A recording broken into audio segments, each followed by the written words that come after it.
It starts in the laboratory, where the girl lectures Lloyd about how the freshness of ingredients determines the perfection of alchemy, a principle she enforces without compromise. Lloyd insists he kept the materials fresh, but she cuts him off immediately, dismissing any explanation and declaring that what he brought does not meet her standards.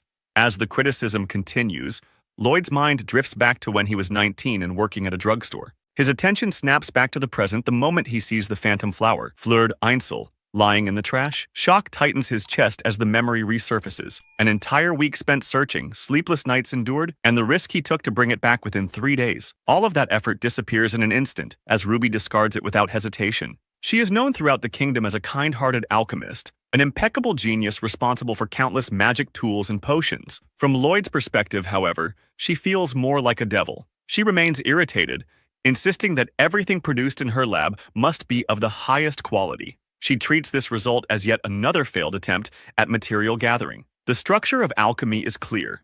The alchemist designs the recipe and performs the compounding, while the assistant mage gathers the materials. Her success rate in both recipe creation and compounding is flawless. Lloyd's success rate in gathering materials, by contrast, is only 40%, far below the 90% or more expected of an average assistant mage. Because of this failure, she concludes that the request will not be completed in time, and Otori's reputation has suffered once again due to Lloyd. She presses him on whether he understands the weight of what he has done, reminding him that it is his duty to deliver materials that meet her standards on time. Lloyd lowers his head and apologizes. Her frustration sharpens.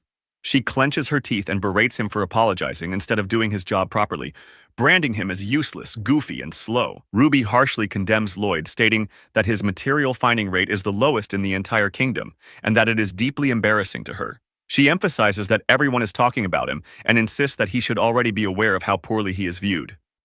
Lloyd apologizes again. That only fuels her irritation further, as she lashes out at him for apologizing every time. Lloyd falls silent. Even if he wanted to stop her from breaking things, he knows someone like him has no right to say so. Society already looks down on him. The pressure of her constant harassment weighs heavily, pushing him to the edge of what he can endure. Lloyd closes his eyes tightly. Then, without warning, he reaches a decision. He resolves to end it.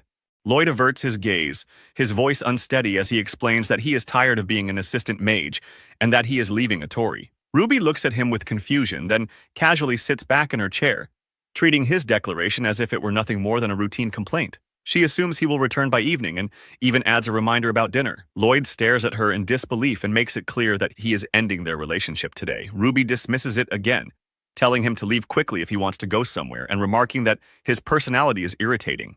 Lloyd activates his item box. For him, the destination does not matter. He only wants to escape this place as fast as possible. He glances at the box and asks what she just placed inside. Ruby explains that it is a letter asking him to buy Earl Grey on the way back and even wishes him luck running away from home. Lloyd fumes at the realization that she is still turning him into an errand boy even now. Later, Lloyd sits quietly on his own. As he watches his surroundings, he feels that letting his emotions spill out is not a bad thing. He wonders where he should go from here, then suddenly questions why he is still thinking about buying Earl Grey at all. The habits drilled into him run deep. Something catches his attention. He looks up and sees a dragon soaring across the sky, flying freely with its massive wings spread wide. Tears slip from his eyes as he watches it with pure admiration. In that moment, he resolves to live like that dragon, unbound and undisturbed by anyone. His quiet moment is broken when a nearby child points him out, and the child's mother warns her not to associate with someone like him. Lloyd stands up and walks away, deciding to start his life over from scratch. Later, inside a carriage, Lloyd sits comfortably with a book, feeling lighthearted. He believes that once the carriage arrives, a town where no one knows him will be waiting. He glances to the side and notices a boy and a girl sitting close together. The narrow space of the carriage forces their proximity, and their shy reactions fill the air with a gentle, romantic atmosphere. Lloyd watches them with a sense of awe, feeling slightly awkward but not resentful. He reflects that while couples like them share warmth, his own relationship with Ruby was more like that of a servant and a noble. Even so, he finds himself admiring her, remembering how different she once was. In his memory, Ruby calls out to him, telling him not to cry. Lloyd answers through tears, brushing it off as hunger. Ruby snaps at him that if he is going to apologize, then he should stop crying. Lloyd cries even harder, apologizing again. Her patience breaks, and she tells him to be quiet.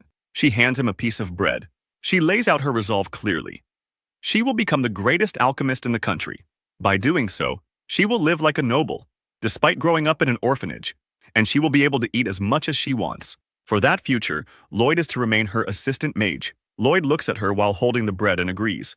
From then on, they focus solely on their respective roles, shutting out everything else.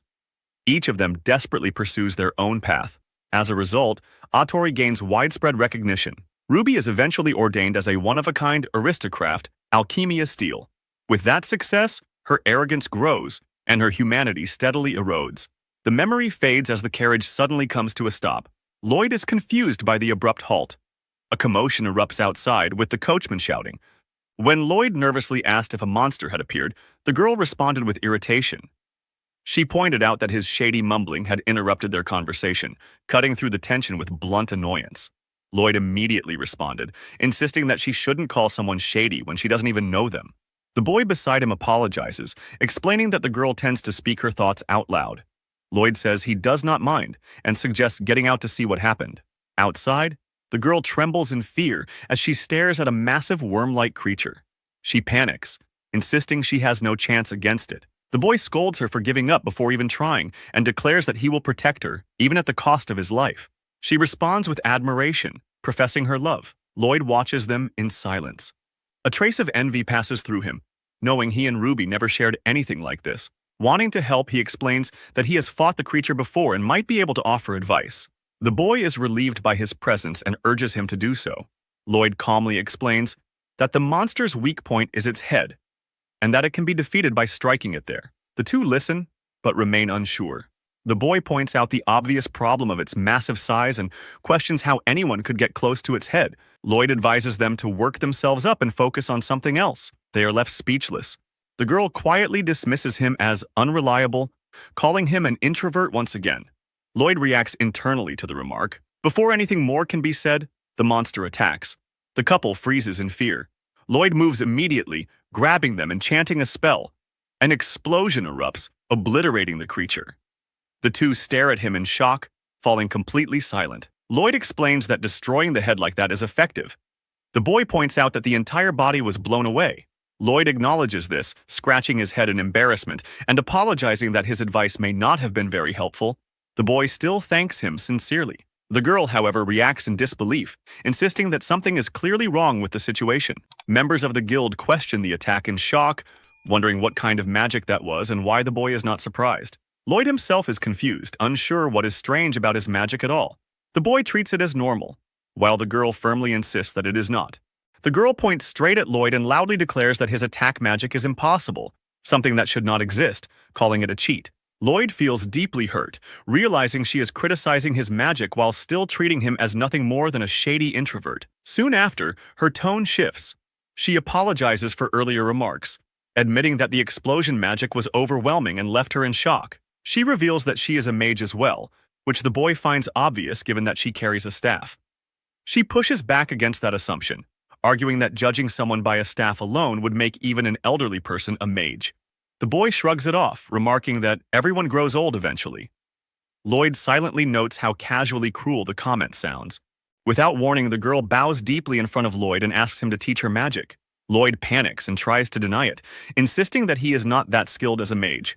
She refuses to back down, begging him earnestly and even calling him her master. The word leaves Lloyd stunned. For so long, he has been treated as incompetent, valued only as Ruby's childhood friend with no worth beyond that role. The girl continues apologizing for her earlier rudeness, though her words mix respect with bluntness. The boy points out the contradiction, noting that she is blending honorifics with insults. Lloyd gently pats her head, acknowledging that people make mistakes when they are young.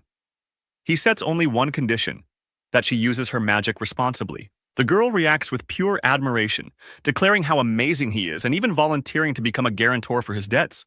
The sudden shift unsettles Lloyd. Being called sensei catches him completely off guard, and he immediately tries to deny the title. She refuses to let it go, insisting she wants to know more about him and asking who he really is. Lloyd hesitates, wondering whether these two would still accept him if they knew the truth about his past. He carefully asks if she knows Ruby the alchemist. The girl answers with excitement, praising Ruby as the greatest alchemist in the country, a legendary figure whose inventions have shaped history. Lloyd presses further, asking if she knows the name of Ruby's assistant mage. Her response is immediate and harsh. She recites his reputation in full, branding Lloyd as the incompetent mage with a material collection rate of only 40%. She openly expresses her hatred, blaming him every time Ruby fails to make money and wishing for his death whenever she reads about Ruby failing a quest. She finishes by asking Lloyd what that has to do with him. Lloyd falls silent. Through tears, he admits that the Lloyd she wishes would die is him. The girl freezes, struck speechless by the realization. Lloyd accepts it quietly, telling himself that being hated is something he can endure. After some time, they arrive at their destination. The girl pieces everything together, understanding that Lloyd quit being an assistant mage and came to Minerva to start over. She calls out to him again, insisting that he truly is an amazing mage and that he should have more confidence in himself. Lloyd feels a small sense of happiness. Making friends this quickly feels like a promising beginning. The girl grows animated, suggesting a dramatic makeover, imagining him in a fur coat with a mohawk and even a spiky bracelet. Lloyd steels himself, resolving to stay grounded. 3 weeks pass after he leaves the capital. Lloyd urges himself forward as he finally arrives at Minerva, the city of life in the southern light region. He is done with people like Ruby. He sets his sights on a carefree, enjoyable routine, convinced that his second life truly begins here. That belief lasts only a moment. A powerful blast tears through the night, scattering shards of energy through nearby buildings. A woman stands before him, halting his path and declaring that this is the limit of his evil. Lloyd stares at her in shock. On his very first day in Minerva, he never imagined that his second life might end so quickly. You've read this far. Might as well subscribe. Retreating now would be a shameful defeat. A few hours earlier in Minerva, the southern light regional city, Lloyd takes in the view with quiet surprise. After a 3-week carriage ride from the capital, he did not expect a place this distant to feel so alive. Mars explains that the city places heavy emphasis on the adventuring business, while Lara notes that it serves as a strong foundation for Minerva's economy. Lloyd reacts with surprise when he realizes the two of them are adventurers. Mars casually suggests that Lloyd could join them. Lloyd hesitates, doubting that he is suited for that kind of life. Lara immediately objects, insisting that Lloyd fits the adventurer mold perfectly. She frames adventurers as travelers who earn their living by defeating monsters, gathering materials, and exploring dungeons, then points out how closely that mirrors the work of an assistant mage. Lloyd reluctantly acknowledges the similarity. Lara suggests discussing the future over lunch. Lloyd is caught off guard, only to be swept along as Lara confidently declares that she and Mars will support his second life. Lloyd is struck by the thought that someone is genuinely willing to listen to him, feeling as if this openness itself represents the sunlight of Minerva. Lara brushes off the dramatic framing and questions why he is being so frugal about food. Lloyd explains that he already ate during the carriage ride. Lara warns him that with that mindset, he will remain trapped in his first life. Mars asks what she means, and Lara proudly introduces a tapioca milk tea that has become wildly popular in Minerva. Rating it highly, Mars urges her to focus on lunch instead. Lara then hands Lloyd a sheet of paper and asks him to write down the job he wants. Lloyd accepts it, but his hand freezes. Faced with the question of what he truly wants to do, his thoughts spiral. Old voices resurface, overlapping and intrusive, demanding food, materials, obedience, and blaming him for failures. The pressure overwhelms him, and he admits that he cannot think of anything. Mars observes that Lloyd seems to have abandoned his dreams for Ruby. Lara offers another perspective, suggesting that the answer could be a job he has never even considered before, then forces himself to move forward. He fills out the paper as best he can and hands it back to her, uncertain, but taking his first step all the same. Lara examines the paper. As she and Mars read through it, both of them fall silent. It is titled as Lloyd's Second Life Wish List. Every option is crossed out with careful reasoning. Becoming an adventurer is rejected because Ruby might find him. Dungeon exploration is dismissed for the same reason. School is ruled out as too late, laboratory work is too restrictive. He wants something outdoors, something that allows him to use magic. Mercenary work is rejected as well, since he does not want to be stained by blood.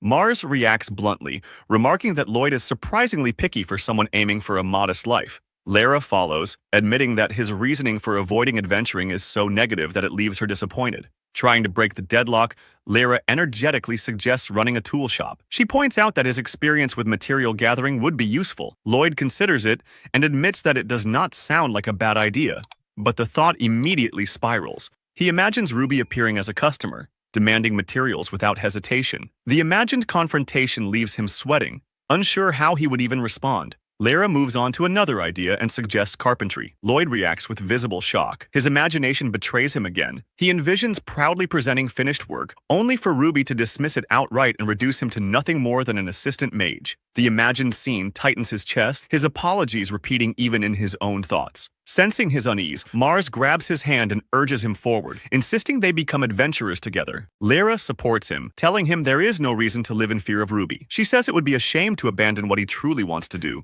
and that the idea of Ruby finding him at all is unlikely. Even if she did, the choice of whether to return would still be Lloyd's alone. And if he chooses to walk the path of an adventurer, they will stand with him. Mars reinforces the idea, encouraging him to at least try. Lloyd looks at the two of them, tears welling in his eyes. Gratitude finally breaks through his fear. He thanks them sincerely, overwhelmed by their kindness. Lloyd turns to Mars and asks if, by becoming an adventurer himself, he could be like them. Mars answers without hesitation, assuring him that he can. Closing his eyes, Lloyd feels a surge of resolve. The fear that once bound him to Ruby is gone. From this moment on, he declares himself a new Lloyd, ready to embrace his second life. With determination, he announces that he will try being an adventurer. As they continue walking, Lloyd remarks on how freeing it feels to move without fear hanging over him. Lyra comments that it sounds almost depressing, while Mars points out that it is a significant step forward.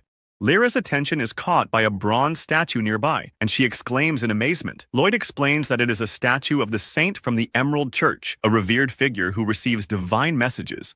He warns her that insulting the saint in a neighboring kingdom would be punishable by execution. Lyra shivers at the thought, while Mars notes that Lloyd clearly knows a lot about religion. Lloyd bids them farewell, promising to meet at the Adventurers Guild the next day. Lyra, puzzled, asks why he isn't heading to the inn. Lloyd replies that he is hungry and wants to train his skills in preparation for his debut at the guild. Lyra doubts whether he might be overdoing it, while Mars simply expresses relief that he seems happier. Night falls over the streets. From behind, two strangers close in on Lloyd and press a blade against his face, making their intent clear as they demand money. Lloyd stiffens, realizing the danger, and refuses to let his adventuring days end before they have truly begun. But before anything can happen, a powerful blast erupts. Lloyd freezes in shock, recognizing ice spears, a high-level spell. A girl appears, declaring that this is as far his evil can go, and ordering them to stay put. Lloyd watches her in amazement. The men advance, shouting aggressively, but she remains composed. Lloyd worries that her magic could cover the entire town in ice if unleashed recklessly.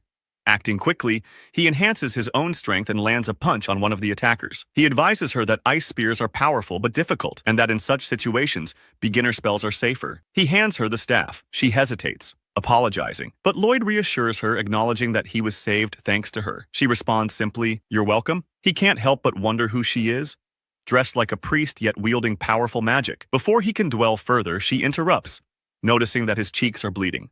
Lloyd brushes it off, saying it is only a scratch. The girl steps closer and gently grabs his face, asking him to stay still. She explains that she is skilled in healing magic. The sudden closeness catches Lloyd off guard. His face turns red as he realizes how near she is, closer than he has ever been to anyone before, even Ruby. She notices his flushed expression and points it out. She introduces herself as Iris. Lloyd responds awkwardly, giving only his name. She repeats it, and he confirms it again, simply Lloyd. He thanks her and asks if she lives nearby. Iris explains that she does not, having arrived in Minerva just today. Lloyd is surprised by the coincidence and admits the same. Iris smiles at that, and Lloyd is struck by how bright it is. Iris asks what he does for a living. Lloyd answers that he is an adventurer. She reacts with admiration, assuming that a mage like him must be impressive. Lloyd grows flustered and downplays it, then asks about her situation. Iris replies that she is currently unemployed. Lloyd reacts in surprise, realizing they are similar in that regard. He asks why she came to Minerva. Iris explains that she wanted to try the tapioca milk tea. Lloyd mentions that he knows a shop that sells it. Iris brightens immediately and asks him to guide her. Just as they are about to move, she pauses and checks the time. She explains that it is getting late and that her attendant is waiting for her at the inn. Lloyd smiles, momentarily puzzled by the word attendant, thinking it sounds like something out of old aristocratic traditions. He makes a light remark, imagining her as an alchemia returning home, then hesitates as Ruby's familiar scolding voice echoes in his mind. Iris apologizes politely for her sudden departure and addresses him with unexpected formality. Lloyd freezes. Iris then asks him for a favor. Lloyd immediately agrees without hesitation. She asks if he could help her find her way back to the inn. Lloyd is caught completely off guard by the request. At a distance, Lyra and Mars observe the scene, Lyra explains that she followed Lloyd out of concern, but now finds the situation far more interesting than expected. She begins to frame it as a dramatic romance, imagining an exaggerated climax. Mars cuts her off, pointing out how far her imagination is running. Lyra insists she is simply setting the mood. Mars offers to step in and lead the way himself. Lyra snaps at him, accusing him of ruining the moment and declaring that she's in the middle of refining critical romantic components. She raises her bow and fires an arrow, which embeds itself into a nearby building. Lyra stares in shock, stunned by the result, then declares that the gods must be favoring her today. Mars looks at the structure and asks what she thinks she is doing. The building she struck is the Adventurers Guild. Lyra turns to Mars and speaks with sudden conviction. She declares that happiness can be found when people who share the same problems exchange encouragement and connect through love.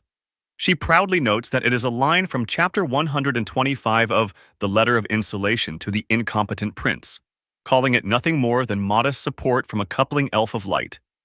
Mars silently wishes Lloyd luck. Nearby, Lloyd tells Iris that he never expected her to be the type to get lost. Iris reacts with visible embarrassment, telling him not to say it out loud. Lloyd abruptly stops walking. The Adventurers Guild stands before them. He suggests that they ask for directions inside. They step into the guild together. Lloyd politely begins to ask for help, but the atmosphere shifts instantly. Several men turn toward them with fierce, hostile expressions. One of them demands to know which of them did it. Lloyd responds in confusion. The man's anger escalates as he accuses them of defiling the portrait of their beloved saint. Lloyd and Iris freeze in shock. Another man points directly at Lloyd, accusing him of being the incompetent mage who holds back the kingdom's #1 alchemist. Lloyd is stunned that he is recognized, wondering if his face has been seen in the capital, and realizing that Iris now knows his reputation as well. The accusations intensify. He is labeled the traitor who fled the capital and then attacked the guild. The men move in to strike. Lloyd forces himself to focus. This is not the time to hesitate. He searches for a way to stop them without anyone getting hurt and casts a spell. Chaos erupts. The men shout in panic, unable to cut through what restrains them. They scream as something moves within their bodies, pleading for it to stop. Lloyd panics internally, realizing he has created a horrifying scene. Cries of pain echo through the hall as others call out in confusion, trying to report the situation. Lloyd tries to explain, insisting they are mistaken, but his words falter. Iris suddenly looks upward. She calls out a name in shock. Lloyd asks if she knows that person. Iris confirms it, explaining that she was once her knight and bodyguard. Lloyd reacts in disbelief at the word bodyguard. Above them, a woman mutters in confusion, trying to grasp the situation. She looks down, her expression shifting as recognition strikes. She voices her shock, identifying the figure below by name, the Saint of Holy Roland, Iris Elzerbel-Chort. The woman and the men behind her drop to their knees and bow deeply. They apologize for what happened earlier, explaining that they did not realize the great Saint Iris of the Holy Roland Kingdom was among the group, and that she had been repeatedly disrespected by the guild members. They offer their apology in unison. Iris urges them to raise their heads, explaining that she normally wears a mask and did not expect to be recognized. Lloyd watches the scene unfold and wonders if this level of submission is guild policy, as everyone remains bowed low. One man suddenly voices confusion, questioning what is so special about being a saint, especially since she comes from a neighboring country. Another immediately scolds him, calling him an ignorant newcomer and stressing that she is an extremely important VIP. The man panics and hurriedly apologizes. He then reflects on what he knows. A saint, also known as a holy maiden, possesses a rare power called holy law. That power revitalizes life itself, cultivating fertile lands and sustaining prosperity.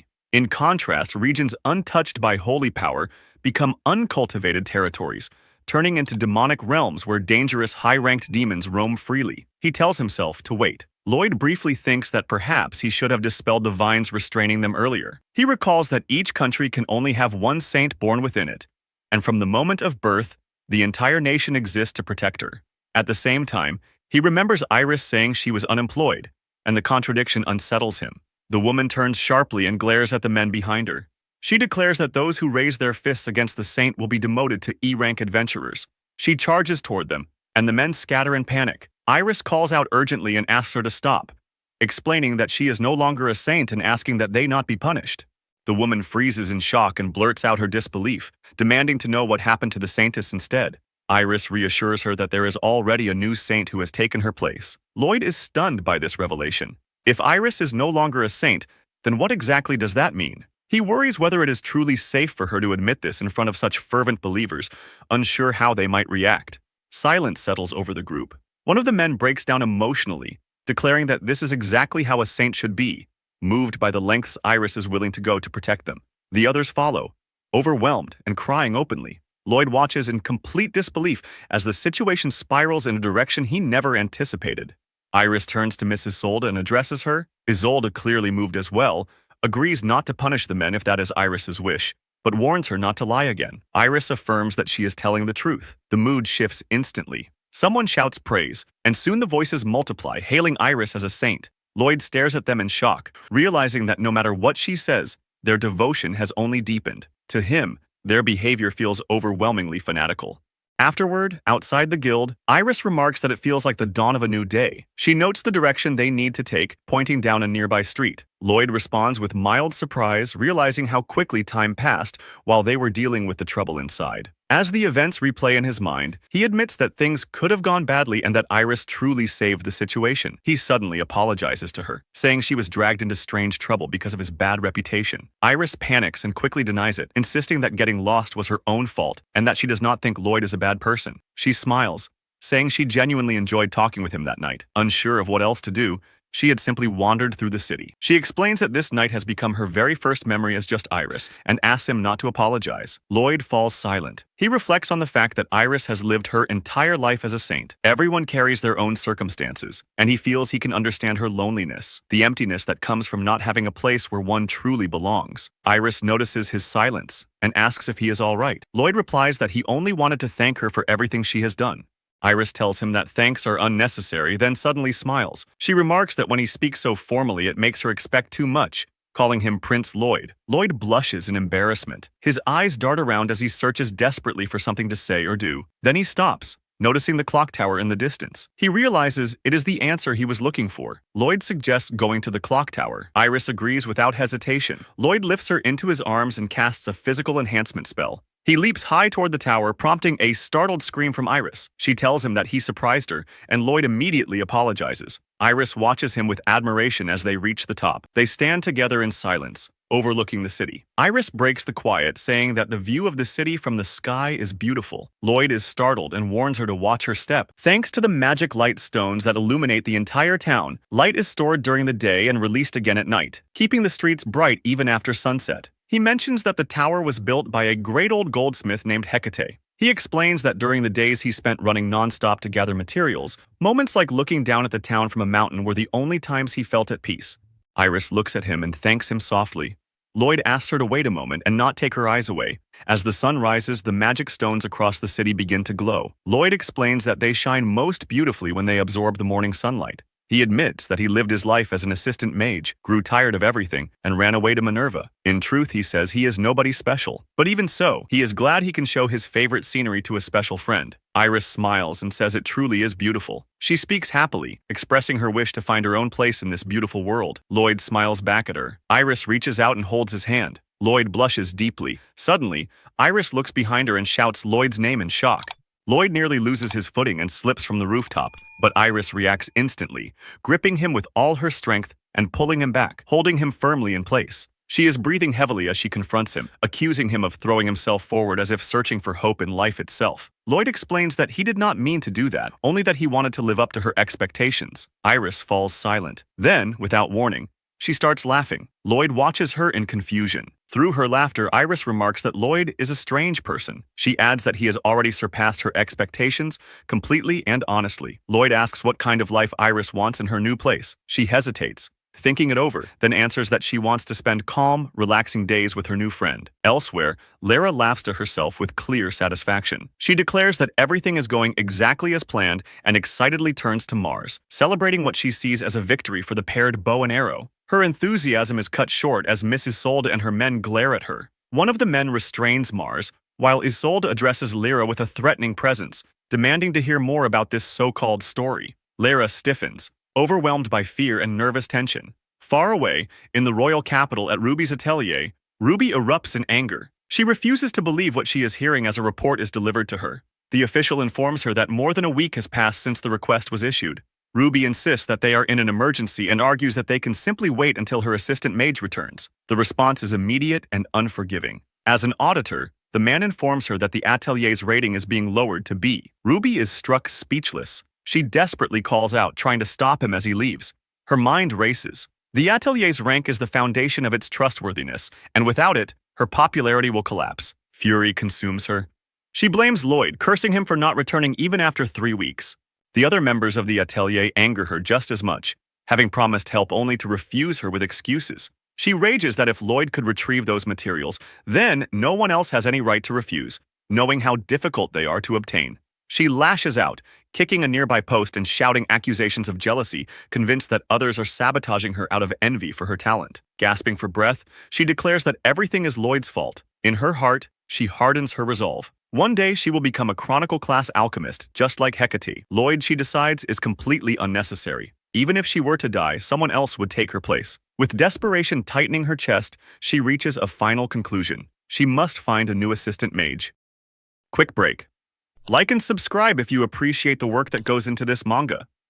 At the Adventurers Guild, Lloyd waited with growing unease. The day he was supposed to become an adventurer had arrived, yet the two meant to stand with him were nowhere in sight. The delay weighed on him, leaving him restless and uncertain. Isolde appeared, dragging Lyra and Mars behind her. The sight caught Lloyd off guard, and panic set in as he rushed toward them. Isolde explained that an unavoidable incident had occurred that morning, requiring a brief interrogation. She asked whether Lloyd was their partner, while he took in their disheveled state, stunned that so much trouble could arise in only half a day. Isolde addressed Lloyd directly, noting that she had heard rumors about him and wanted to know why he had come to this town. Lloyd broke into a sweat under her gaze, unsettled by the intensity of the questioning and unsure what kind of interrogation this truly was. Earlier, in the grim interrogation room of the guild, Mars had called out to Lyra in concern after realizing she could not speak. Isolde had explained that silencing magic had been used on the half-elf to avoid conflict with a mage. She pressed them for their reason for attacking the guild, raising suspicions of religious extremism or foreign agents.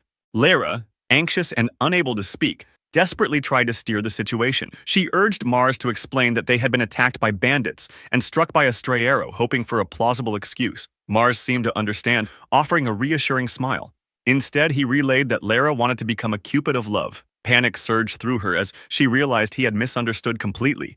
Isolde reacted with confusion as Mars continued, explaining that Lyra admired letters written to console an incompetent prince and believed love could resolve anything. Lyra flushed with embarrassment, her silent protests mounting as Mars spoke on with confidence, insisting that honesty about her motives would make everything clear.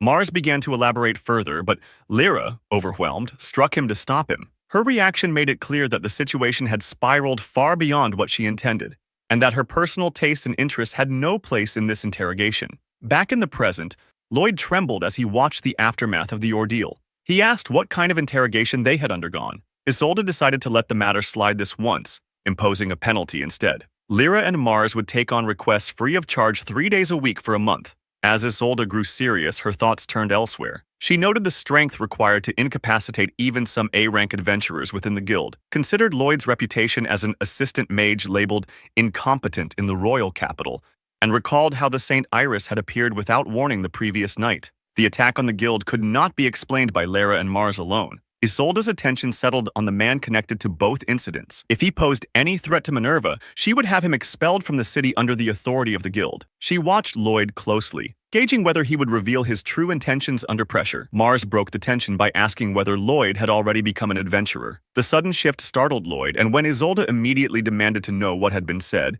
he froze. Fear overtook him, and he could only deny it before his voice failed him. Isolde declared that the guild was always seeking new recruits. To Lloyd, it felt as though the test had already begun. She informed them that they were heading to a certain location and that Lloyd would be required to touch the trial crystal there. That act alone would determine his qualification to join the guild. Lloyd turned to Lyra for clarification. She explained that the trial crystal was said to be a hidden treasure capable of measuring the strength of anyone who touched it. When Lloyd hesitated, she encouraged him forward, reminding him that she could not remain discouraged forever. She added that the crystal was also used for vocational aptitude, personality analysis, compatibility checks, fortune-telling, and even life advice. The number of functions caught Lloyd off guard. Then one detail stood out. If it revealed vocational aptitude, it could show which profession truly suited him. Excitement rose as he realized that, if so, he might not need to force himself into becoming an adventurer after all. With renewed resolve, he agreed to proceed, and Lyra responded approvingly. Isolde observed quietly, considering that the trial crystal might expose Lloyd's true nature. They soon arrived at the Temple of the Winds, a dungeon located an hour away from Minerva. Isolde explained that the crystal was kept on the top floor of the tower and that they would advance while exterminating the monsters inside.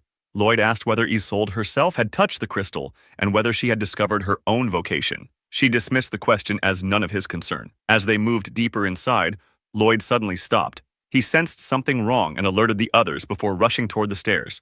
He identified monsters on the floor below, specifically black spiders and beetles. Lyra questioned whether other adventurers were under attack. A magical strike hit one of the black spiders. Lyra declared that the monsters should retreat, announcing that the area was now under the protection of Class B adventurers. Almost immediately, a spider leapt toward her face. Startled, she screamed and fled in fear. Isolde turned to Lloyd and explained the core purpose of the Adventurers Guild. Even with the power of the saint, monsters continued to emerge without end. Drawing her sword, she released wind magic that tore through the monsters, emphasizing that this was why the guild existed, to eliminate every last one. Lloyd reacted in shock at the sight of a magic swordsman in action. As he looked up, another spider descended toward him. He hastily cast a physical enhancement spell and narrowly evaded the monster's attack. Lyra warned him of danger from behind. Lloyd responded instantly, releasing lightning magic toward the approaching threat. As Isolde watched him fight, she noted that there was no wasted movement in his actions. His casting was precise, his timing controlled. Once the monster was defeated, Lloyd pointed out that beetles were low-grade monsters but valuable sources of materials.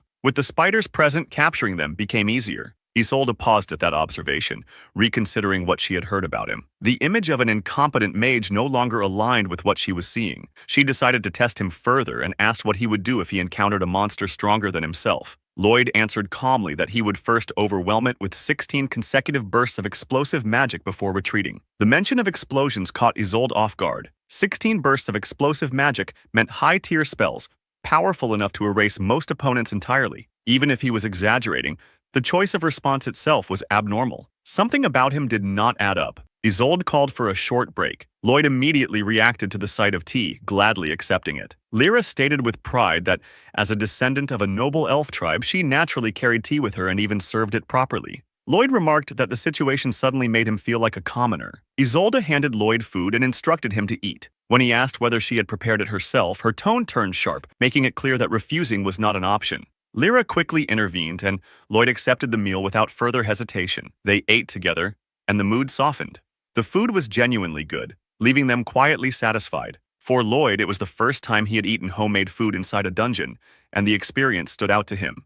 Lyra praised Isolde, remarking that it was impressive for someone so skilled with both sword and magic to also be a good cook. Isolde accepted the compliment confidently, stating that as the only daughter of the Lord of Minerva, she had been raised to master many skills to uphold her family's name. The revelation surprised Lyra, who realized that Isolde was also a noble. Isolde dismissed the matter, making it clear that no special treatment was necessary.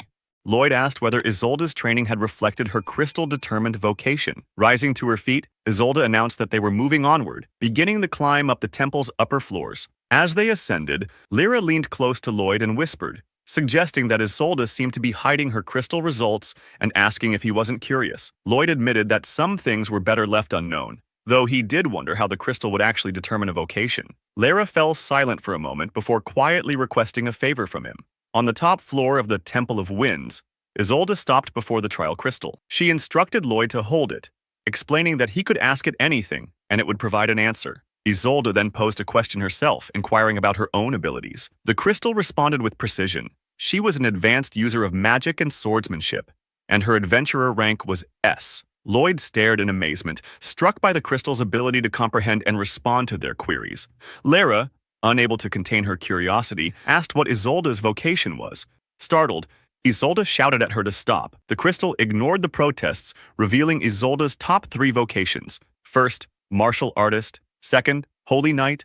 And third, baker. The final answer froze them all. Isolde blushed furiously, and the 3 stood motionless, stunned by the unexpected revelation. Lloyd, scrambling to find a reaction, muttered that he liked sweet things, a nervous attempt to break the tension. Before they could recover, a griffin suddenly appeared, roaring as it attacked. Mars called out in shock at the sight. Lloyd, initially mistaking the creature for a mere ornament, shouted warnings as it swooped in. The griffin's beak closed around the crystal, swallowing it whole before taking flight. Lloyd's voice broke with desperation as he cried out, frantic and disbelieving, mourning the loss of the crystal and the chance to discover his own vocation. They chased after the griffin, Lloyd shouting for it to return the crystal. Lightning arced from his hands, striking toward the beast, but it twisted in midair, evading the attack. Lyra called out in surprise at how deftly the creature dodged, while Lloyd pressed on, unleashing a massive thunder spell that detonated with a roaring explosion. Lyra's voice rose in alarm, scolding him for risking the tower, and he apologized hastily, insisting it hadn't been intentional. Mars questioned why a high-level griffin had appeared in the temple, but Isolde cut him off, insisting that such questions could wait until the threat was neutralized. The group moved in unison toward the winding hallways, their pace urgent. Isolde called out, scanning the maze-like interior of the temple, warning that straying from the main path could lose them the trail. Mars, frustrated, shouted at them not to run, earning a sarcastic reply from Lyra. Suddenly, Mars called out a question about Isolde, asking what her favorite food was. A voice responded immediately. Fluffy pancakes. Mars pointed in the correct direction, leaving them momentarily stunned. The crystal had answered, even from a distance. Lloyd wondered aloud whether the trial crystal would respond if he removed his hands, and Isolde explained that she had seen people receive answers even after contact. Encouraged, Lloyd asked what type of magic Isolde excelled at. The crystal responded, wind magic. He followed up with more personal questions, while Isolde grew increasingly flustered. When asked about her favorite animal, the crystal answered the rabbit. For her favorite book, it revealed a love novel. Lyra's excitement grew, while Isolde's embarrassment deepened, scolding them to stop and not pry too far. The crystal continued, answering questions about Isolde's preferred story genre and even her favored romantic pairing, each response drawing more blushes and exclamations from Isolde. Meanwhile, the griffin maintained its distance, the gap stubbornly unshrinking. Lloyd muttered his frustration and prepared to cast a spell to increase their speed, determined to close the distance and reclaim the crystal. Lloyd cast a physical enhancement spell, and the group surged forward with sudden speed. Isolde's eyes widened in shock, questioning whether such a low-level spell could truly move them so fast. Lyra screamed as she struggled to keep her footing, panicked at the sheer velocity, fearing she would fall. Mars reacted instantly, pushing her to safety while shouting warnings. He vowed to give everything to protect her, even at the risk of his own life. Despite his efforts, he stumbled, and Lyra's voice rose in alarm, calling out his name. Isolde observed grimly, noting that two of their most valuable members had already fallen behind in the chase after the griffin. Elsewhere, a man muttered in frustration, claiming he had reached his limit. Another countered sharply, reminding him that such complaints were unacceptable for someone aspiring to be an adventurer. A third encouraged him, insisting that they were at the top and capable of more. The conversation shifted when the man mentioned Lloyd, remarking that he had heard he would soon join their guild. Curiosity arose over who had examined him, confirming it was the guildmaster. A laugh followed, tinged with disdain, as one commented on the irony. Sincere dedication marred by the appearance of the outfit she wore. The men in the guild muttered among themselves, noting that no one dared to form a party with Isolde and guessing that anyone who trained under her would likely be out cold from the harsh regimen. Their conversation was abruptly interrupted by a voice emanating from the griffin, asking about Isolde's favorite pajamas. The crystal answered immediately, a pattern of bunnies and moons. The men froze, eyes widening at the unexpected response, just as the griffin turned its attention on them, attacking with terrifying speed.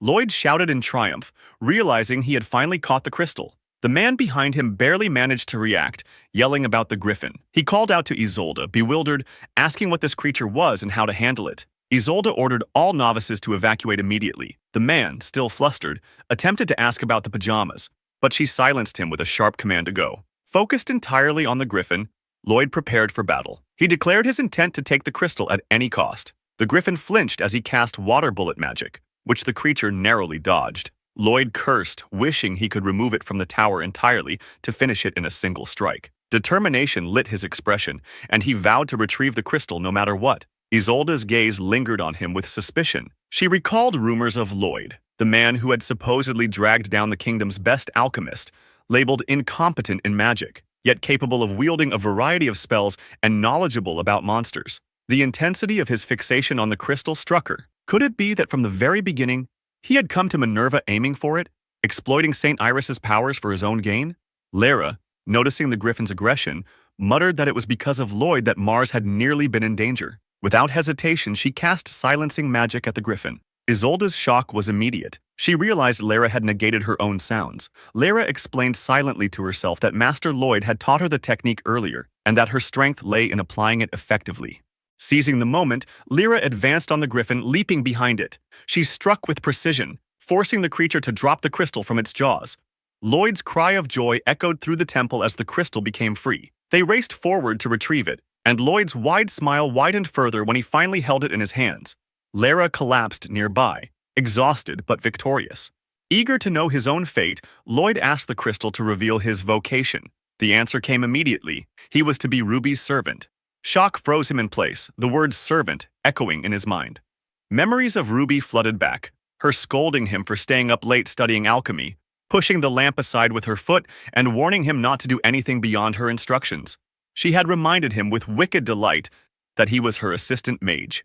Pain and frustration coursed through him as he cried out in anguish, realizing he had no choice but to obey Ruby. The thought of being bound to such a role weighed heavily, and the others around him couldn't help but react with laughter at his plight. Lloyd cried out in frustration, wishing he could change his fate, wondering why life denied him the choice. Isolde watched him, her expression one of surprise. Lara rose to her feet, eyes widening as she warned them, just in time for the griffin to strike at Lloyd with its claws. Isolde intercepted the attack with her sword, holding the creature at bay.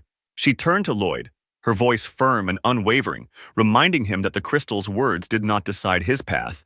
He did. She spoke with conviction, proud of the path she had chosen for herself, even if baking cakes might have brought more smiles. Her words touched Lloyd, giving him resolve. Isolde pressed the attack, driving the griffin out of the tower while instructing Lloyd to strike with all his strength once the creature was exposed. As Isolde released her wind magic, the force drove the griffin out of the tower and into open air. She immediately signaled Lloyd to act. Without hesitation, he unleashed his thunderstorm magic. The surge of lightning struck cleanly, every spell landing as intended. The combined magic overwhelmed the griffin, and the monster was defeated mid-air. With the threat neutralized, they carefully returned the crystal to its place. Isolde confirmed that everything was back to normal, and admitted she had suspected he might have come to Minerva with a scheme. She asked Lloyd to forgive her for the doubt. Shocked, he demanded confirmation, and she smiled, assuring him that he could still choose his path in the town and that she was rooting for him. Lloyd exhaled in relief, gratitude welling within him. Turning back to the crystal, Isolde inquired about Lloyd's favorite food. The answer came, pot-au-feu. To celebrate his successful completion of the adventurer's trial, she promised to treat him. Lloyd's voice rang with excitement as they left the tower. Lyra called out his name joyfully, congratulating him on passing the trial. He responded warmly, thanking everyone. Isolde praised him for his effort, noting that he could now take quests from the guild once a week. Lyra, unable to contain her excitement, asked if they could do a guild request together tomorrow. Lloyd checked with Mars, who proudly assured him he could heal enough in the time available. Isolde interjected softly but firmly, reminding them that she was the guild leader, but Sunday was her day off, usually reserved for adventuring. It became clear she had wanted to be included. Lyra seized the opportunity to request a cake from her, promising to bring a recommended novel as well. Isolde declined politely, though the exchange left the group in high spirits. They continued planning for the next day, laughter and conversation filling the air.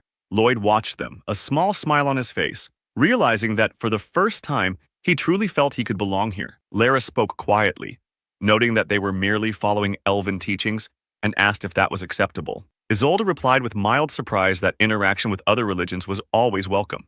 A few days later, in a bustling inn in Minerva, a chef hummed cheerfully as he presented his morning preparations: a fresh egg omelet, ketchup made from ripe potatoes, consommé soup left to simmer overnight, and homemade bread. He proudly invited Iris to enjoy his carefully crafted breakfast, his voice full of anticipation. The chef froze when he noticed the maid, who casually mentioned that Iris had left early to practice magic. Confused, he asked about her breakfast, only to learn that the head maid had brought her sandwiches.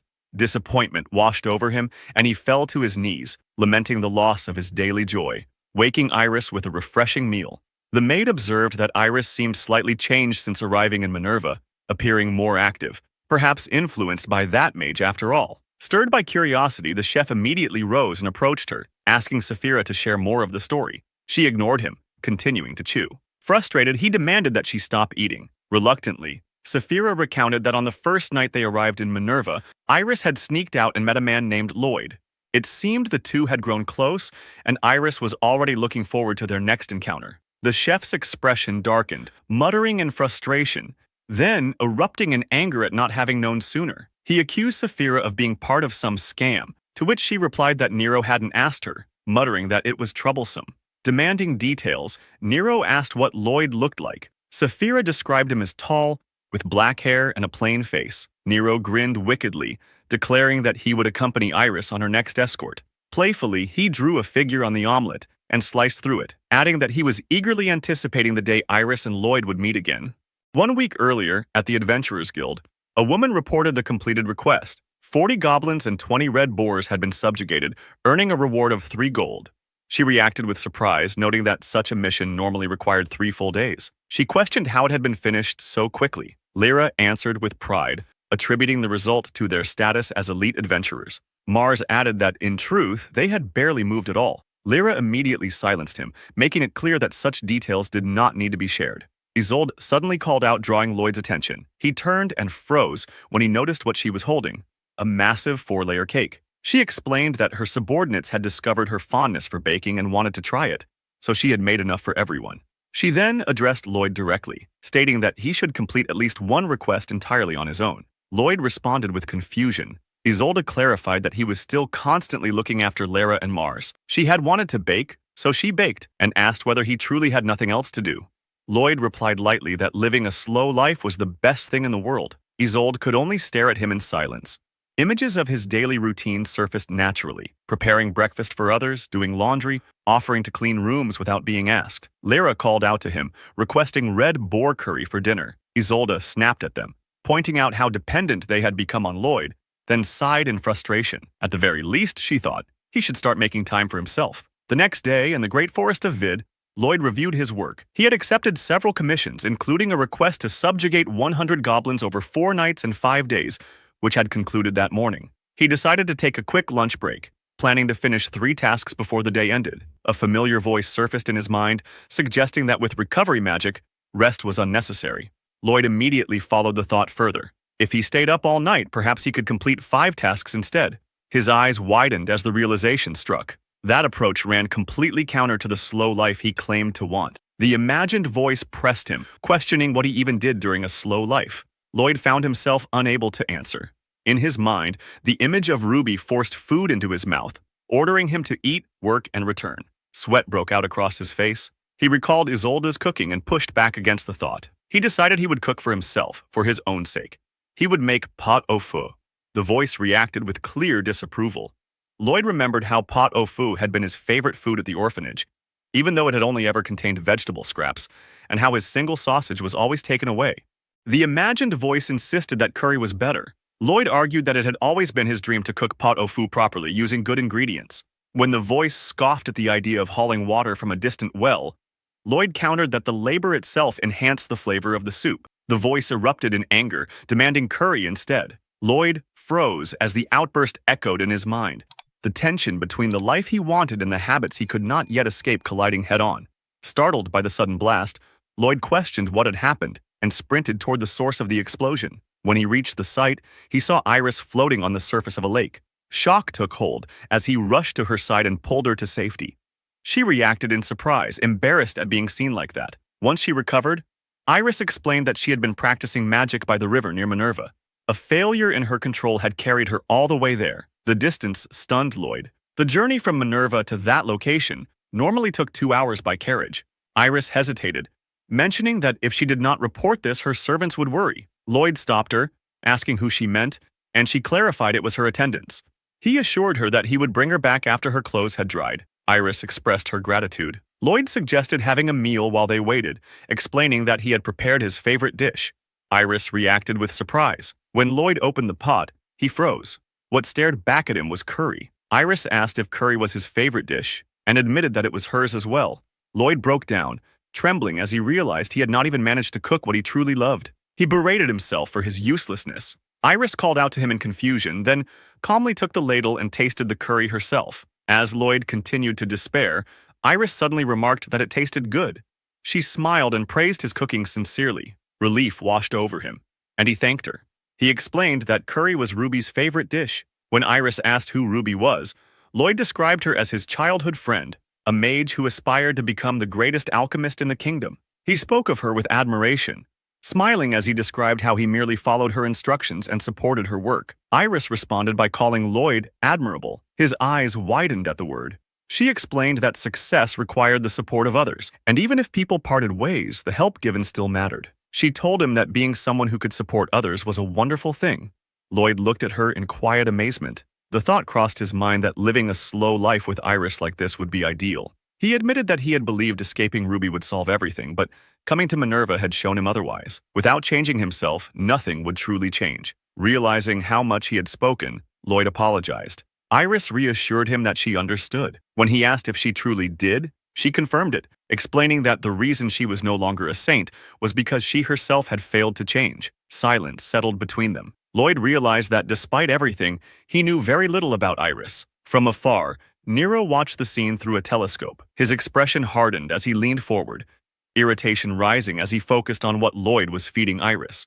Iris began sharing stories about her servants. She mentioned that Cephelia, of all people, had eaten every bit of the food Nero prepared. Lloyd noticed how animated Iris became whenever she spoke about them, how easily laughter followed her words. He responded with genuine enthusiasm, wanting to hear more about the two. Their conversation was interrupted by a voice calling out for Iris. Iris immediately brightened, turning toward the sound with clear excitement. Teruru had arrived, remarking that Iris seemed to have been swept even farther down the river again today. Iris introduced her as Teruru, her servant and headmaid.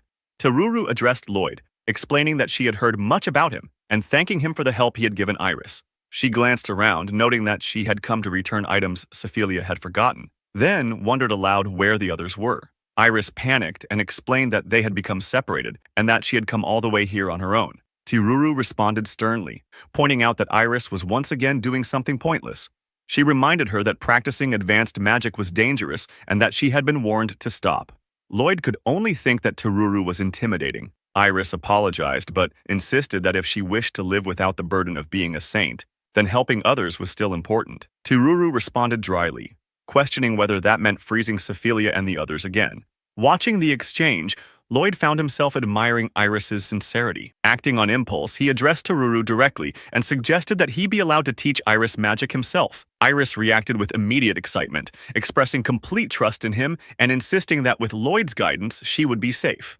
Teruru considered this, then agreed on the condition that she would stop the training the moment she sensed danger. Lloyd pointed out that there was a wide-open area further downstream, and they began moving in that direction. From a distance, Nero observed the scene. He questioned why Teruru was present, noting that he had initially suspected Lloyd of having ulterior motives. Yet all he could see nearby were a desk and basic cooking tools. His irritation flared at the thought of Iris eating such an amateur meal. Turning around, he ordered Cephelia to demonstrate the swordsmanship of a former holy knight, only to stop short in shock when he saw her eating. Cephelia explained that she was checking the food for poison. She added between bites that she had forgotten her holy sword, but if it was the radish he had asked her to pick up, she still had it. Nero snapped back that he did not need it, especially not a week later. Cephelia continued eating, casually remarking that the curry was delicious and reminded her of Nero's own. Nero reluctantly tasted it himself, reasoning that as Iris's chef, he needed to know everything she consumed. The moment the flavor reached him, he froze. He recognized the balance immediately: carefully chosen ingredients, harmonized spices, rice cooked evenly without flaw. The dish felt like something prepared for royalty. In terms of technical skill, the one who made it stood on equal ground with him. Then Nero sensed something else. Beneath the refinement, the curry was steeped in fear. To him, it felt wrong, unnatural. He concluded that the person who cooked this would one day bring misfortune to Iris. In his mind, the decision was already made. That person had to be removed. At the same time, Iris explained that she was still practicing the water dragon spell and asked Lloyd to guide her. He confirmed the spell she meant and instructed her to begin by forming a small vortex, then gradually expanding it. Iris responded with visible excitement as the water beneath her began to churn violently. Panic set in as the flow grew unstable. Lloyd reacted immediately, casting a water bullet that pierced cleanly through the surging waves and dispersed the pressure. Teruru watched with a darkened expression, questioning whether this training was truly safe for Iris. Lloyd reassured her at once, insisting it was fine and stating that he would remain by Iris's side until she mastered it. Iris straightened, confidence returning, and declared that she would give it everything she had. Lloyd smiled in response. As he watched her, a memory surfaced of the first time he himself had been able to use water dragon magic, back when he had been on the verge of death in the desert. He pushed the thought away at once, refusing to let Iris face anything like that. From a distance, Sephilia and Nero observed the scene. Nero assessed the situation methodically, confirming the downstream area was safe and that Iris had moved away from the river. He then called out Lloyd's name, apologizing inwardly as he resolved to eliminate him there. He ordered Sephilia to act. Sephilia hesitated, muttering that Lloyd could at least make good curry. Nero dismissed it, stating he would simply make Iris something even better. Sephilia acknowledged the command and launched her attack, unleashing her radish slash. A massive surge of water exploded outward. Lloyd sensed it instantly and glanced back. Iris and Tiruru both cried out his name. Without hesitation, Lloyd calmly cast water dragon magic. The summoned flow redirected the raging water, transforming the violent surge into controlled movement. Nero shouted in shock as both he and Sephilia were swept off their footing and dragged into the lake. Lloyd explained to Iris that it was a useful spell, one that allowed her to manage floods on her own. Iris absorbed the lesson, staring at him in amazement. Nero yelled at Sephilia, telling her this was her chance to act, only for her to respond that she could not, having already eaten the radish. Nero erupted in frustration. Iris finally recognized the two figures in the water, reacting in shock. Tiruru immediately called out their names and addressed Nero with a sharp, threatening tone, accusing him of once again pushing Sephilia into reckless behavior and ordering him to come back at once. Nero recoiled in fear at the sound of her voice. Before anything else could happen, a deep rumble echoed through the area. Nero and Sephilia froze and slowly turned around. A massive fish burst from the water, its enormous body towering over them all. Shock rippled through the group as they recognized it for what it was, a legion fish, a high-class monster appearing in an unexpected place. Lloyd fired a flame arrow at the creature. The attack struck true, forcing the monster back beneath the surface, but it quickly surged again, still aggressive. Nero shouted in disbelief as the assault continued. Lloyd assessed the situation with urgency. Legion fish would not stop attacking until the entire swarm was eliminated, but using explosive or lightning magic here would put everyone at risk. The tension tightened as the threat refused to subside, the margin for error narrowing by the second. Iris moved first. She rushed toward the monster and released Ice Spear, driving the spell into its body. Lloyd reacted with surprise at her choice of ice magic against water. Iris immediately apologized as the monster surged upward. The creature leapt from the lake, and a massive fish fell toward Iris. Tiruru reached her first, throwing herself over Iris to shield her. The others froze, watching in shock and worry. Iris stared wide-eyed as the fish closed in, calling out to Tiruru while unable to move. Sephilia and Nero rushed forward to help. Nero called Tiruru's name as the massive monster prepared another strike. Everyone looked up at the same moment. The legion fish suddenly exploded. Lloyd checked on them at once. Nero confirmed he was fine, but Iris reacted sharply. Her focus snapped back to Tiruru. She stood frozen, watching the fish swarm around her, fear clear in her expression. Iris acted. She cast water dragon magic, unwilling to let anyone be hurt while standing aside. Tiruru's eyes opened as the spell took shape. The others stared as Iris carefully controlled the water, lifting Tiruru free and placing her gently on the ground. The spell ended, and Iris faltered slightly. Lloyd reacted in amazement as she succeeded. The group rushed to Tiruru, calling to her in concern. Iris supported her and checked her condition. Tiruru responded calmly, remarking on the beauty of Iris's magic. Iris relaxed, relief visible as she smiled. Lloyd watched them gather around Tiruru. He recognized the difference clearly. The magic he had mastered was meant to protect himself. Iris had learned it to protect others. Tears slipped down Iris's face as she smiled at Tiruru. Lloyd smiled quietly in response. Nero approached Lloyd and thanked him for saving his life earlier, apologizing for attacking him without warning. He handed Lloyd food, freshly prepared. Lloyd recognized it as Legion fish sashimi. Tiruru then thanked Lloyd for taking care of Iris, and stated that this kindness would be repaid someday. Lloyd reacted with visible embarrassment and downplayed his role. Nero checked Iris for injuries. Instead of answering, Iris ran to Lloyd and hugged him. Lloyd stiffened in surprise, his face flushing, while Nero stood motionless. Iris thanked Lloyd openly. The sudden impact sent Lloyd flying backward into the water. The others shouted his name in alarm. As he surfaced, Lloyd felt certain that agreeing to teach Iris magic had been the right choice. Later that night, Iris reflected on the situation. Legion fish were high-class monsters that did not normally appear near Minerva. She questioned whether this could truly be coincidence. Lloyd pointed out that since arriving in Minerva, he had already defeated both a sandworm and a griffin, monsters of similar rank. Iris concluded that the situation was abnormal. The holy power of the temples had weakened, making it easier for powerful monsters to appear. Lloyd recalled that the griffin had emerged from the Temple of Winds. Nero agreed that this was suspicious. Temples were meant to be places of the strongest holy power, where high-class monsters should never appear. Lloyd felt unease settle in, as the implication became clear. Something was happening at the Temple of Winds. Once again, the stage was set there. The realization settled quickly. Iris explained that each shrine possessed a function that allowed a magical barrier to be erected, one capable of repelling powerful monsters through the holy energy of a saintess. Maintaining that balance was the responsibility of each saint within their country. The appearance of a high-tier monster inside the shrine meant something had already gone wrong at the Temple of Winds. Lloyd identified the temple's location beyond the forest. Iris reacted at once, and they moved without delay. Upon arrival, the damage was clear. A breach had opened in the barrier surrounding the shrine. Tiruru noted that others must have sensed the disturbance as well. Lloyd called out, searching for survivors. Voices answered him. Lara called out in surprise, while Isolde turned sharply upon recognizing Iris. Lloyd immediately noticed Isolde's injuries.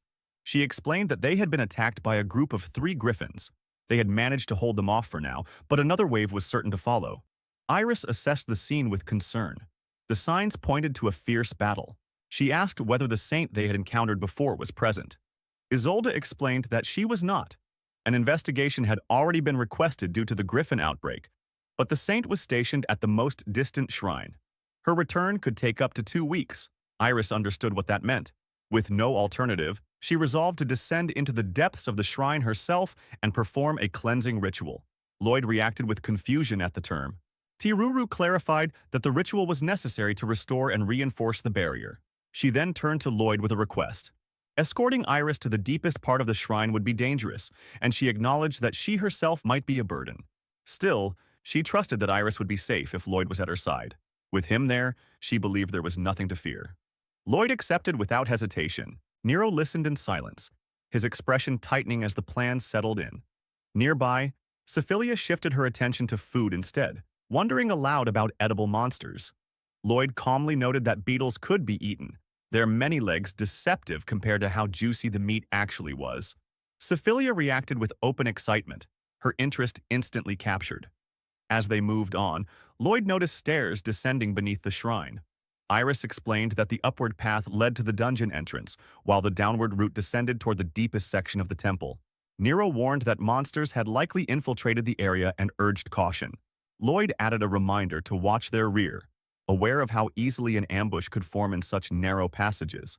Nero quietly addressed Iris, sensing something unsettling about the food Lloyd had prepared earlier. He could not bring himself to trust it. Sephilia casually remarked that Nero's own cooking for Iris was not much different, finding the concern unnecessary. Nero bristled at the comment, clearly embarrassed. Iris reassured him calmly, expressing her trust that Lloyd would help maintain peace across the continent. Even so, Nero remained uneasy.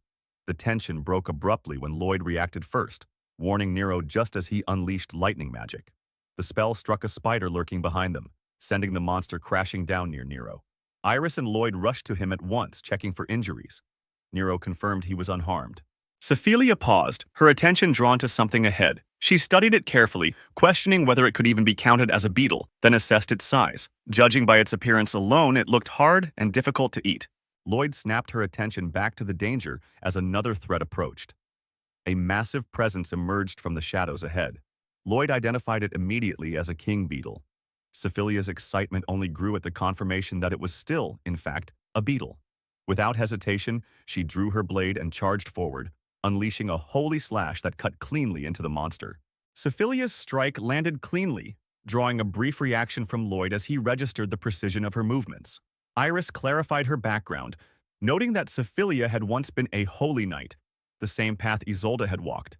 With the threat momentarily controlled, Sephilia fixated on the fallen king beetle and asked for one of its legs. Lloyd pointed out its size, reminding her it was a king-tier monster. Her expression went flat. The next moment, she collapsed to the ground. Alarm rippled through the group as they rushed toward her. Sephilia admitted her will to fight was gone. Lloyd quickly realized she was simply starving. Nero observed the scene without comment. Lloyd suggested that cutting the meat into smaller portions might make it easier to eat. Nero abruptly stepped forward, taking the plate himself. He explained that removing the slime and overpowering the odor with strong spices would solve the problem. He prepared the food and handed it to Sephilia. Her reaction was immediate. Energy returned to her eyes as she devoured it, clearly satisfied. The change was instant. Sword in hand, she sprang back into motion and charged ahead once more. Lloyd watched in open amazement, struck by the realization that even beetles could become something extraordinary when cooked properly. The moment was cut short by urgent news. Lara's voice reached Lloyd from another battlefield, reporting that a large horde of high-tier monsters was advancing toward the shrine. The defenders were already engaged and could not hold out much longer. The barrier needed to be raised immediately. Lloyd recognized the danger at once. Iris responded without hesitation, urging everyone to move faster. As they resumed their advance, Nero called out to Lloyd, admitting that he had thoroughly enjoyed the earlier meal. Even so, he made it clear that his acknowledgement would wait until he uncovered the secret behind that flavor. Lloyd misunderstood the intent entirely, assuming it was a matter of secret ingredients. Nero dismissed the idea outright. Lloyd, undeterred, shifted the topic instead, eagerly asking about proper ways to cook beetle meat. Iris watched the exchange quietly, a small smile forming as they pressed onward. Sephilia reacted first, identifying the threat and charging straight toward it. The Minotaur lunged forward, but Iris raised her magic in time, forming a barrier that stopped the blow. Sephilia did not slow down. She closed the distance again and carved into the creature with a clean sword strike. Lloyd followed immediately, releasing a powerful spell that struck the monster head-on. The battle ended quickly. Afterward, Nero handled the remains without hesitation, preparing the Minotaur's meat on the spot. With the danger cleared, the group moved forward through the shrine, eating as they walked, their pace steady despite the earlier clash. Ahead, Iris pointed out a gate leading to the cleansing ritual chamber. Lloyd began to understand why Iris had been so determined to improve her magic. She had wanted to stand and fight alongside them, not behind them. Nero reacted with visible embarrassment, brushing the thought aside as overly simple. Lloyd noticed the response but did not press further. They entered the chamber together. Lloyd took in the surroundings, recognizing it as the place where barriers were raised. Iris stepped forward and prepared to begin the ritual, asking the others to guard her. Lloyd suddenly halted, sensing a disturbance in the air. In the same instant, Sephilia lunged forward, placing herself directly in front of Iris and intercepting a flurry of attacks aimed at her. When the assault ceased, daggers clattered to the ground around them. A sharp laugh echoed through the chamber. A masked girl emerged, revealing herself as the one who had been waiting for Iris. She identified Iris as a fake saintess and made it clear she had been paid a generous bounty to capture her. Lloyd realized in an instant that Iris was being hunted. Nero immediately recognized her as an assassin dispatched from Roland. He and Sephilia moved to strike, but their attacks were easily evaded as the assassin continued to mock their efforts. Lloyd responded by casting magic, striking the spot where the assassin landed. The figure collapsed. For a brief moment, they wondered if it was over. That moment shattered as another rain of daggers descended. Nero threw himself in front of Iris, using his own body to shield her from the attack. As the blades struck, the assassin reappeared unharmed. She revealed that the one they had defeated was merely the weakest of her clones, nothing more than a disposable shadow. Lloyd took in the scene, realizing this was not a single enemy, but a far greater threat unfolding before them. While Lloyd and the others confronted the assassin deep beneath the temple, chaos unfolded above ground. On the surface, Lyra stood trembling as the ground shook beneath her feet. Mars, already engaged with a monster looming nearby, tried to keep her focused, urging her to fight. Panic overtook her as she stared at the temple breaking apart. If the creature crossed the barrier, Minerva itself would fall. Around them, adventurers stared in terror at the massive silhouette advancing forward. The name spread through the ranks in fear. A land eater, a high-level monster. Some began to lose their resolve, voices shaking as they spoke of retreat. Isolde cut through the panic. She reminded them that abandoning the fight meant abandoning the city and its people. Iris and the others were already working to restore the barrier. Their task was simple and brutal: hold the line until then. From a distance, Tiruru watched the crumbling shrine, unease tightening her chest as her thoughts turned to Iris. Deep below, the assassin revealed herself without hesitation. She identified her allegiance to Roland and rebuked her own clone for openly exposing their identities. The clone dismissed the concern, treating introductions as simple courtesy. Nero struggled to understand the exchange, confused by the sight of an assassin arguing with her duplicates. Lloyd turned toward Iris, checking on the barrier's condition. Iris reported that a powerful force was pressing against it, and all she could do was stop the breach from widening. Her expression shifted as realization struck. She questioned whether the Staff of Holy Destruction was involved. The clone answered plainly, producing the relic. The assassin reacted with irritation at the display, accusing the clone of showing off again. Iris demanded to know what they had done. Lloyd, unfamiliar with the artifact, listened as Iris explained its history. It was a weapon from the ancient war against demons, meant to be sealed away by the Holy Kingdom of Roland. Lloyd quickly grasped the implication. As long as the staff remained intact, the barrier could not be fully restored. The assassin revealed their plan without restraint. They had confirmed the saint of this country was absent. The outbreak and destruction were deliberate, a trap designed to draw Iris here. Anger hardened Iris's expression as she realized how many lives were being gambled for this ambush. Lloyd called out to her, sensing the shift. In an instant, the assassin and her clone appeared behind Iris. The threat was immediate. Sephilia moved without hesitation, stepping in behind of Iris and blocking the attack. The assassin calmly noted that every clone present was a first-class killer, questioning how long Sephilia could endure. Nero cursed under his breath, aware they were running out of time. Lloyd raised a force shield, knowing it meant abandoning offense to maintain protection. He entrusted the battle to the others. Sephilia seized Nero by the foot and launched herself forward, unleashing a combined holy slash that carried Nero along with it. The impact sent the enemy flying. Even the clones recoiled, shocked by the pressure behind the strike. They muttered in disbelief, struggling to comprehend her strength. The clones began arguing over who would advance next as they regrouped. The assassin cut through the hesitation and gave a final command. A thick smoke suddenly flooded the chamber, swallowing the battlefield. Lloyd immediately recognized the tactic and warned the others. Sephilia raised her guard as visibility vanished, the fight plunging into uncertainty once more. The assassin and her clones activated an illusion technique that bound the present to memories of the past. Sephilia froze in place as her surroundings shifted. She appeared alone, eating quietly. A familiar presence approached, offering her pastries. As she tasted them, her reaction changed, the flavor lingering in her senses. Lloyd called out to her, but she did not respond. One of the clones explained that Sephilia was reliving fragments of her past through hallucination. Another clone added that Sephilia had lived only through combat, never knowing the taste of good food.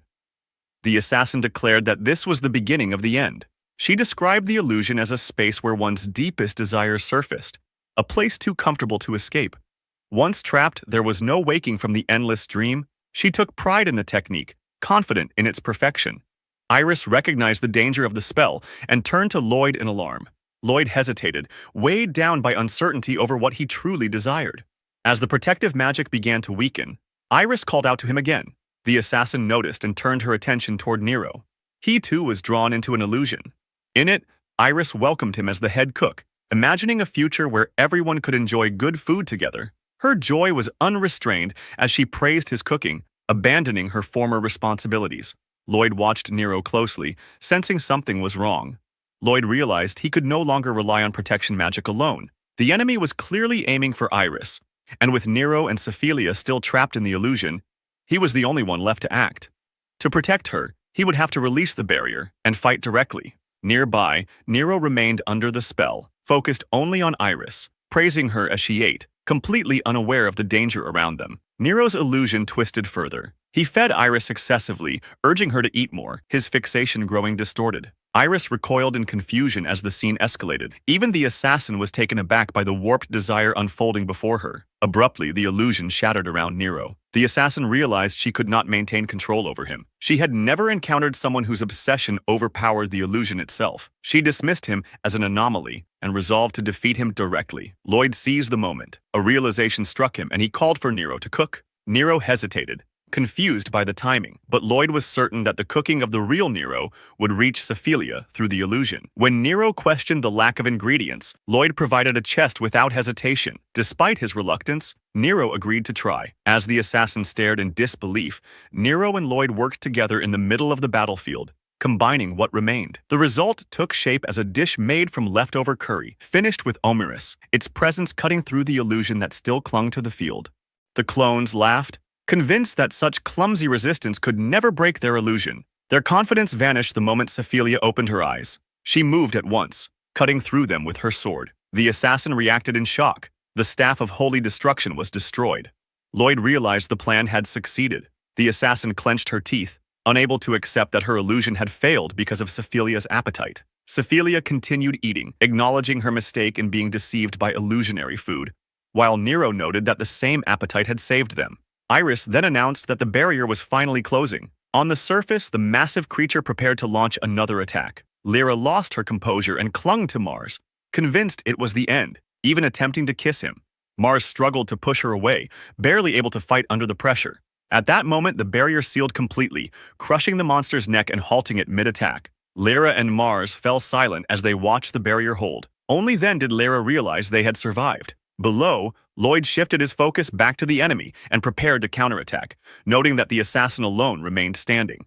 The assassin responded with a quiet laugh. Lloyd suddenly sensed something wrong and recoiled as the defeated clones began merging back into her body. The assassin laughed as her power consolidated, abandoning the use of clones and choosing to fight with everything combined into a single form. She surged forward at extreme speed, launching a high-velocity sword attack.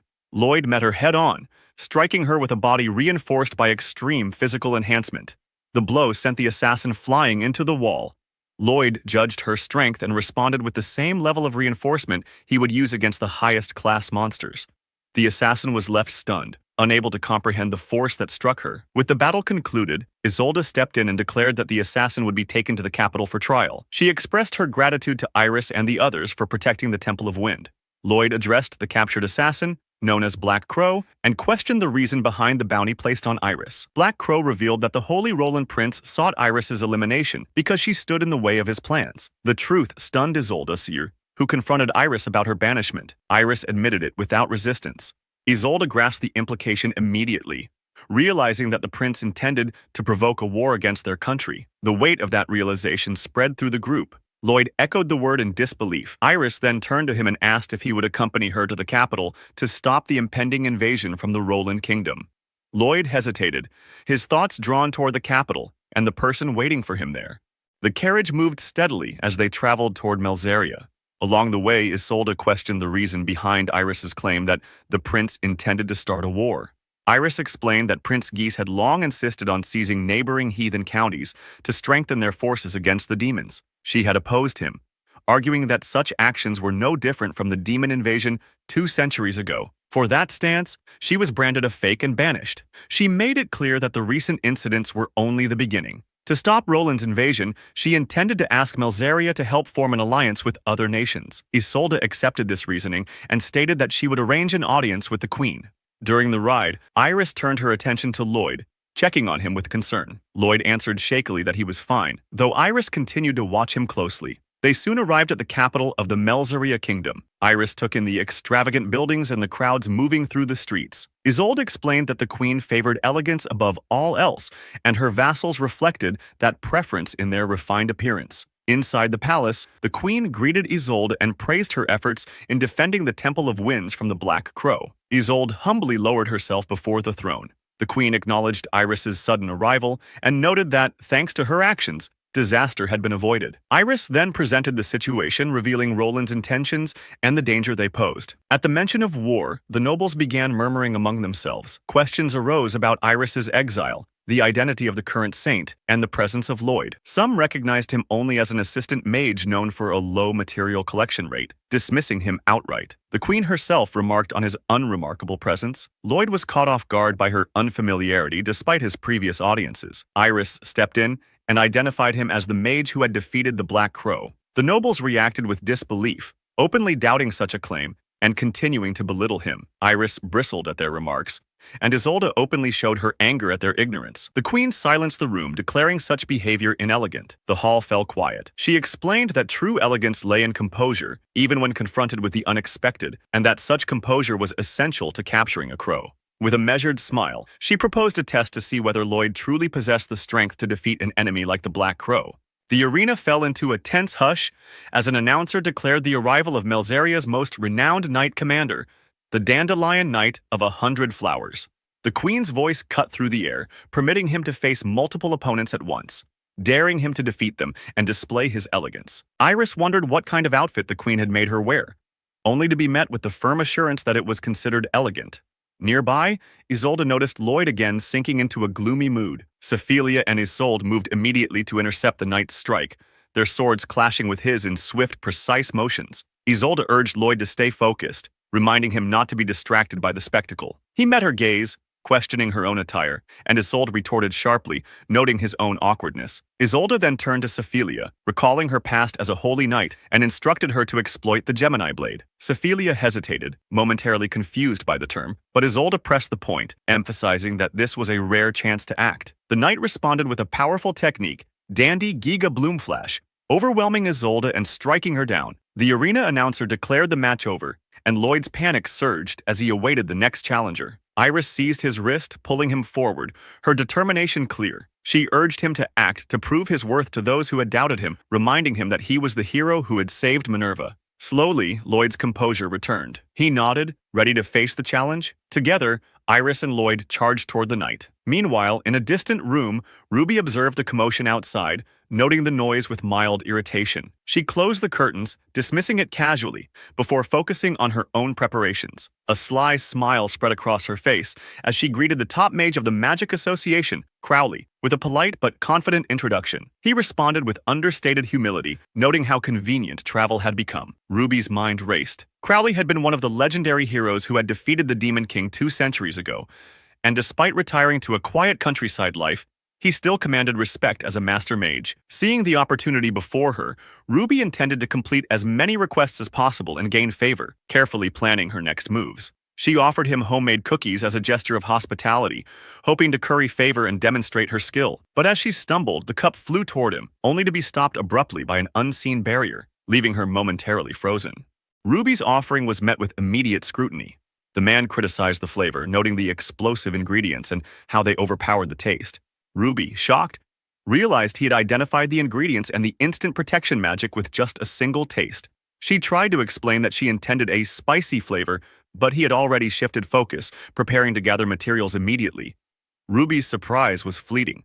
She quickly handed him a list, relieved that this would help clear some overdue requests. As he read, his expression turned serious. He recognized a rare and dangerous ingredient, Fleur d'Insel, a phantom flower from the unexplored area. Ruby asked if he could acquire it by tomorrow, and he hesitated, explaining that even ordinary materials from dangerous zones could take a week, let alone something from an unexplored area. Ruby revealed that a teleportation circle left by his predecessor would bring him close to the destination, and he admitted he had never seen a real teleportation circle before. A tense silence followed. He warned Ruby that her enthusiasm for alchemy was commendable, but she seemed to underestimate other dangers. He described the unexplored area as so perilous that 1,000 knights could die in a single night. Ruby's confidence wavered, recalling how Lloyd had always returned safely. But the man pressed on. He acknowledged that if her words were true, her former assistant was no ordinary mage. He could only be described as a Chronicle-class mage.